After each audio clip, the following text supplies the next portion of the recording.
Good morning! Welcome back to another episode of Tea Time with Mary. I am your host, Miss Mary Lou. Happy graduation season, everybody! I even have two of my siblings graduating, so shout out to you. I'm so proud of you. So after graduation, you did your homework, you wrote your thesis, did your recital, whatever, worked your butt off however you needed to. Now what?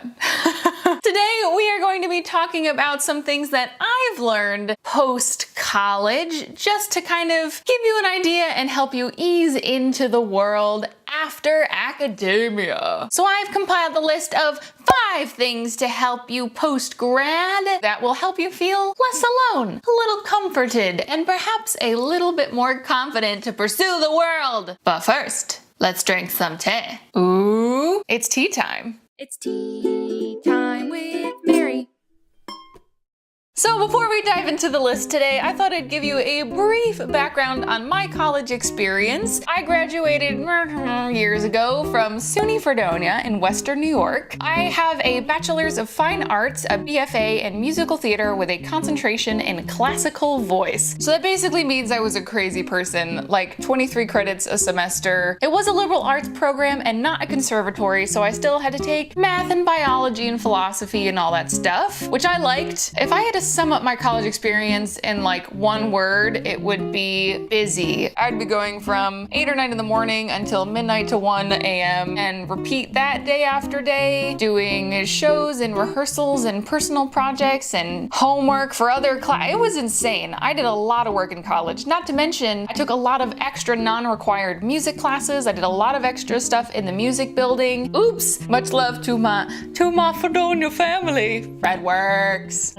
I actually took notes this time. I usually just pull everything out of my butt, but this is serious. So congratulations, you're out of college. It's pretty great. That's a huge accomplishment, so good for you. I'm so glad that you're here. So let's get crack-a-lackin'. No one says that, don't say that. Number 5, everybody is still figuring it out. You know those alums who come back to visit? Maybe you knew them, maybe they were a senior when you were a freshman, and whenever they visit, they look so glamorous and tall and put together, and they're like, I have a job and I'm doing stuff, and they're dressed well. Well, guess what? Chances are they still probably have no idea what they're doing. Most of the alums that will come back to visit, chances are within the first few years that they're out of college, they're still figuring it out. They might be broke, they might be needing to move, they might not be happy, they might be thrilled, they might be loving their lifestyle, but they're still figuring it out. Just because you graduate college does not mean that you magically have all the answers and life is gonna be easy. Although that would be great, wouldn't it? A degree in life is easy? That doesn't exist, I don't think. I haven't Googled it though. So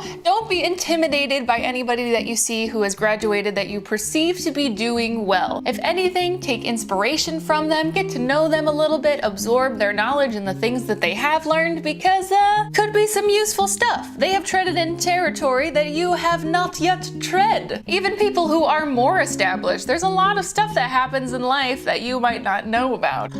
Number 4, your education is not over yet. I know you might not have formal homework, but you are still gonna be learning stuff every day of your life. I have learned so much post-college, and not even life lessons kind of things, but even very kind of academic central things. Like I learned a lot about lighting and filmmaking and lenses and photography in general, and I never took a class once on photography. Of course, there's basic adulting stuff that you're gonna learn. You're probably gonna file your taxes for the first time if you have not already. Although, you know, most of the learning post-college doesn't really involve the term homework. I write a bunch, I'm almost done. This is my Tea Time with Mary journal, and it is almost full of knowledge and all the things already. I'm almost out. I'm gonna have to get a new notebook. I love notebooks. I guess you could say that's homework, but I don't like that word. The word homework just makes me panic on the inside. Hey, number 3, take risks. Chances are when you graduate, you're not usually tied down to a particular something. Maybe you don't want to live at home for the first time. time. You don't need to. Maybe you're not locked into a job right after graduation. Maybe you've always wanted to be a certain place.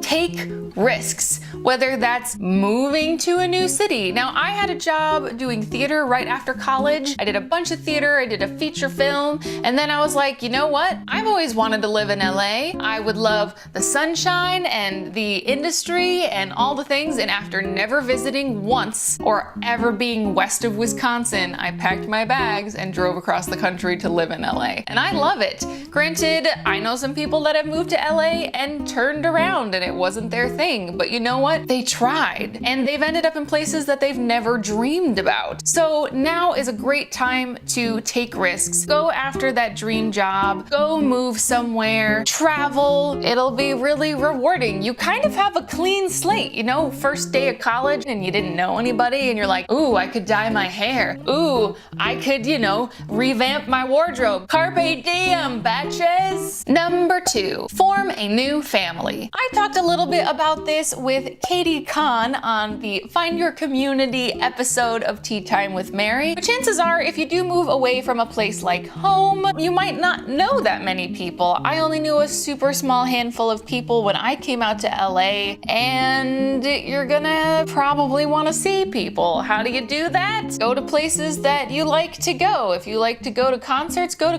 and maybe meet people. If you like to go to coffee houses, go to coffee houses and maybe meet people. I've never done any of the meet people online stuff, so I'm not the person to ask about that. Finding friends in the theater, in the library, in whatever place. Go and do things that you love to do and your people will come to you. I don't know. Does that sound right? That sounds inspirational. And I for one, real talk guys, I for one have difficulty making friends. It's not like people don't like me, but I am very introverted and it's hard. I have severe social anxiety, so something like going out to a bar really stresses me out. But when I buckle down and do it, or if I'm like, you know what, I'm gonna text this person today because I hung out with them that one time and it was really great. And sometimes they're busy and sometimes they're not. So it's worth to take a risk to put yourself out there because you get to form your new family. You know, that is one of the hardest things post-college is you kind of miss having everybody that you've grown to love and care about close by. And maybe sometimes they are. Like if I was in New York City, there are a ton of alumni in New York City. It's gonna be okay. And you're not alone. Everybody is going through this.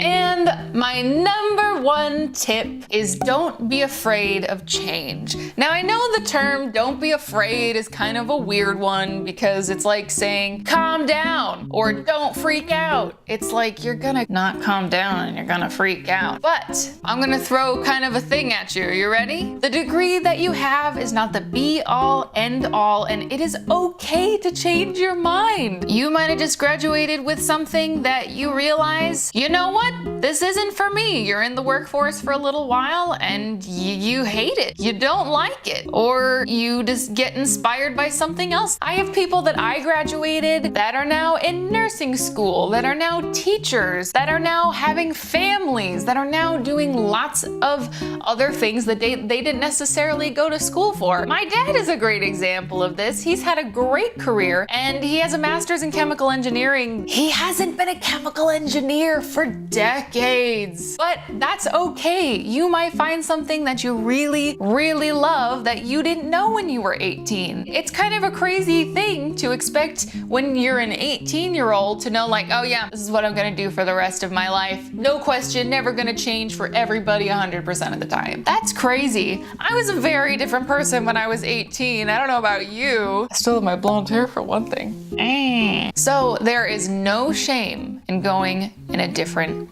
path. I know especially in something like the arts, it can seem like there's a lot of pressure. Maybe you move to New York and decide, whoa, this whole not having a job thing and basically going on job interviews day after day, lining up at 5 a.m. in the morning for a cattle call, maybe that's not for you, and that's okay, and good for you. I say this to people like if they've, you know, whether it's going through a breakup or moving away from a city or changing paths, and it's like, I'm so happy for you that you figured out what makes you happy and decided to have the guts and bravery to act on it so that you can live that happy life sooner. Good for you. You go, Glen Coco. Ball for you, Glen Coco. So those are my 5 tips for life post-grad. Congratulations to all of the graduates, high school or college. You did it. You put in the work. You are a warrior. You're killing the game. And I'm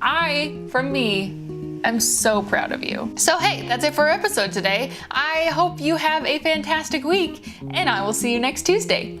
It's tea time with Mary. Thanks for watching Tea Time with Mary. I hope to see you real soon. If you want to like, subscribe, and comment, I think that would be cool. Check out my facebook.com/Teatime with Mary for all the content that's new, or my Instagram, Twitch, and Twitter. I'm at Miss Mary Lou. So thanks again for joining us, and thanks for being a friend. We'll see you next Tuesday. The fun never ends on Tea Time with Mary. Fun fact, I didn't learn how to play the ukulele until after college. Hey, learning.